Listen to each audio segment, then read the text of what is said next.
नमस्कार सांग माने आज आपण मानक पई मूला सागरे दुईटी सुंदर रेसिपी नहीं आसी आ रेसिपी दुईटी खाया को बहुत भल लगी थाए।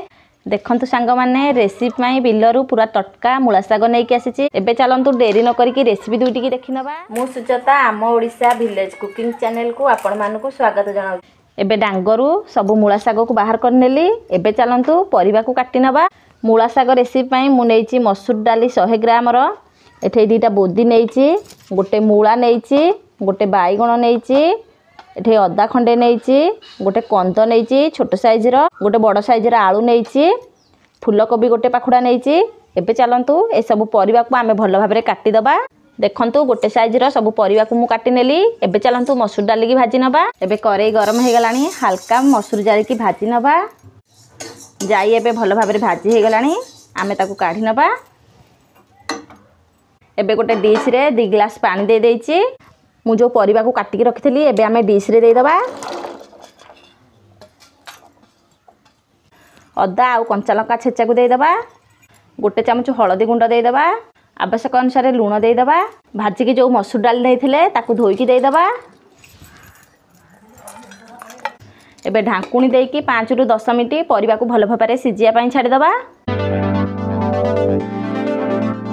एबे 5 रु 10 मिनिट हे गलानी। एबे आमे चलंतु परिबा को ओल्हेई नबा। करेई बसै नेली। एबे 2 चमच तेल दे दबा। एबे तेल गरम हे गलानी, 4टा सुकिला लंका दे दबा। एबे लंका भाजी हे गलानी, पंच फुटण को दे दबा। गोटे पियाज को काटिकी रखिथली ताकू दे दबा। पियाज भलो भाबरे भाजी हे गलानी। मु मूला साग को एमती पूरा छोट छोट करके काटी नेइची। एबे मूला साग को दे दबा। मूला साग एबे आपण मानकु बाजार मानकरे अति सहज रे मिल जिवो। आपण माने आनी की एमती स्वादिया रेसिपी बनै खांतु, देखिबे आपण मानकु बहुत भल लागिवो। आ मु जो परिका मूला साग रेसिपी बनौची आपण माने देखिकी सेही परिका रेसिपी बनांतु, देखिबे आपण मानकु खाइले बहुत भल लागिवो। एबे मूला साग को आउ टिके भल भाबरे भाजी नबा, जेमती मूला साग रु पांटा मरि जिवो। कळिया मूला साग नेइथिले सेथि पई बहुत शीघ्र मूला सागटा सिजि जाई थाए। आ सिजिया को अधिक टाइम जमा भी लागेनी। आ देखि पारुथिबे मूला सागटा केते बढ़िया भाबरे सिजि गलानी। एबे सिजेई की रखिथिबा परिबा को दे दबा।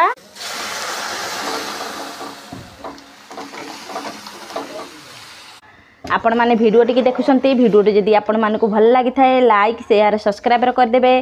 पाखरे थिबा बेल आइकन को दबाई देबे। सर्वप्रथम गाँ गहली जो नुआ वीडियो पोस्ट करिवु आपण माने देखि परिबे। सिजेई की रखिथिबा परिबा को देला परे सागरे हमर डालमाटा केते सुंदर देखा गलानी। आ भात संगे खाया को बहुत भल लगी थाए। आपण माने निहाती थरे घरे ट्राई करके देखंतु, देखिबे आपण माने को बहुत भल लागिवो। एबे डालमा को आउ किछि समय फुटिया पई छाडी दबा। एबे हमर डालमाटा भल भाबरे फुटी जाईची। गरम भात संगे मूला साग डालमाटा बहुत भल लगी थाए। आपण माने करके ही खाइले आर स्वाद आपण माने निहाती जानि परिबे। मूला सागटी पड़िची, डालमाटी केते सुंदर देखा जाउची। ए मूला सागटी आम देह पई बहुत उपकारी हेइ थाए। सेथि पई आज आपण माने को मूला साग रे रेसिपी बनै की देखैली। एबे हमर मूला साग प्रथम रेसिपी सरी जाइची। एबे चलंतु सेकंड रेसिपी की देखि नबा। एबे सेकंड रेसिपी पई करेई रे 3 चमच तेल दे दबा। एबे तेल गरम हे गलानी, सोरिष को दे दबा। सुकिला लंका 4-6 काटी के रखिथली ताकू दे दबा। सुकिला लंका को देकी टिके भाजी नबा। काटी के रखिथिबा पियाज को दे दबा। रेसिपी पई गोटे बड़ साइज रो पियाज नेइथिली, ताकू एमती पतला पतला करके काटी देइथिली। एबे ताकू भल भाबरे भाजी नबा। एबे गोटे बड़ साइज रो आलू को एमती पतला करके नेइथिली। एबे ताकू दे देइची। एबे आवश्यक अनुसार लूण दे दबा। लूण देला परे आमे आलू को भल भाबरे भाजी नबा। आलूटा एबे भल भाबरे भाजी हे गलानी। आ देखि पारुथिबे आलूटा भी सिजि गलानी। एबे काटी की रखिथिबा मूला साग को दे दबा।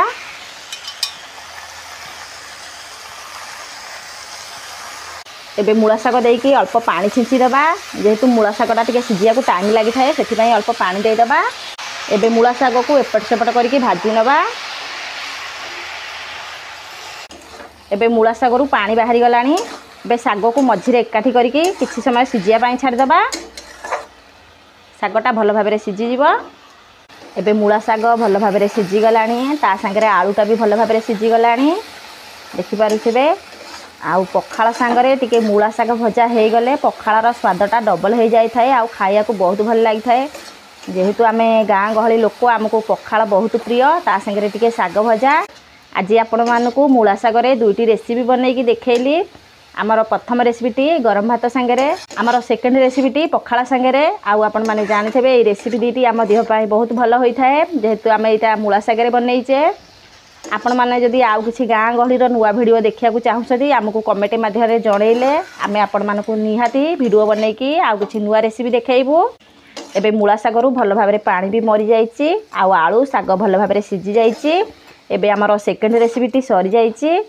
रहुची, नमस्कार।